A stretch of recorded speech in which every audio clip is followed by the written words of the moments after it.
বাংলাদেশ জামায়াত ইসলামীর খুলনা মহানগরী শাখার যুব সমাবেশ 2025 অনুষ্ঠিত হয়েছে আজ 12ই আগস্ট খুলনা হাদিস পার্কে বিকেল 4টার সময়। উক্ত সমাবেশে উপস্থিত ছিলেন খুলনা মহানগর ও জেলার বাংলাদেশ জামায়াত ইসলামী সহ অঙ্গ ও সহযোগী সংগঠনের নেতাকর্মীবৃন্দ।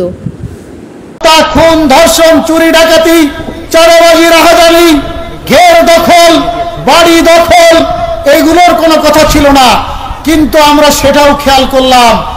আজ মধ্যযুগীয় কায়দায় চাঁদার জন্য মানুষকে পাথর মেরে হত্যা করা হচ্ছে। ভাইরা আমার, ইট দিয়ে থেতলে দেওয়া হচ্ছে। এই ধরনের কোন বাংলাদেশ আমরা দেখতে চাইনি, ঠিক কিনা বলেন? আজ এই যুব সম্মেলনে আমি তাই বলতে চাই, যে যুবকদের সামনে আমি কথা বলেছি, এই যুবকরা বাতাসের গতিকে পাল্টে দিতে পারে, স্রোতকে তারা ভিন্নভাবে প্রবাহিত করে দিতে পারে। সুতরাং আমি জানতে চাই ভাইরা আমার যুবক ভাইরা, আপনারা যারা আন্দোলন সংগ্রাম করে নতুন বাংলাদেশ গঠন করার জন্য দৃঢ় প্রত্যয় নিয়ে ভূমিকা রাখছেন, আপনারা কি আগামী দিনে এই সুন্দর বাংলাদেশকে কোনো চাঁদাবাজের হাতে ছেড়ে দিতে চান? আপনারা যারা মানুষকে হত্যা করে তাদের হাতে ছেড়ে দিতে চান? যারা মাদক নিয়ে কারবার করে তাদের হাতে ছেড়ে দিতে চান? অন্যায় অশ্লীল কাজ যারা করে তাদের হাতে ছেড়ে দিতে চান?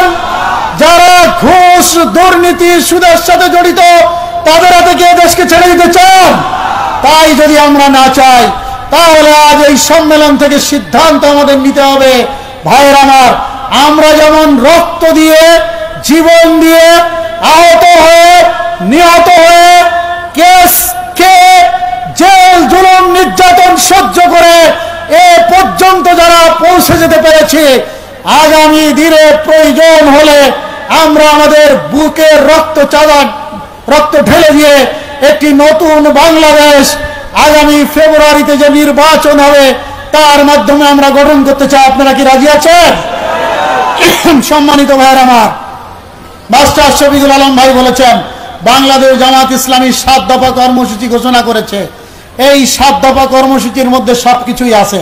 সুতরাং এই 7 দফা কর্মসূচিকে মেনে নিয়ে সুন্দর সুষ্ঠু একটি নির্বাচন আপনি উপহার দেবেন, এটাই এদেশের মানুষের দাবি। প্রিয় সংগ্রামী ভাইয়ের আমার, আমরা পরিষ্কার ভাবে বলতে চাই, এতদিন আমরা ভোট কেন্দ্রে যেতে পারিনি, এখন আমরা ভোট কেন্দ্রে যেতে চাই। আপনারা রাজি আছেন? আমরা আমাদের ভোট আমরা দিব, যাকে খুশি তাকে দেব, ঠিক তো? আমাদের ভোট দিয়ে দিয়েছে কেউ, এটা আমরা চাই না। কোন পেশি শক্তিকে আমরা দেখতে চাই না।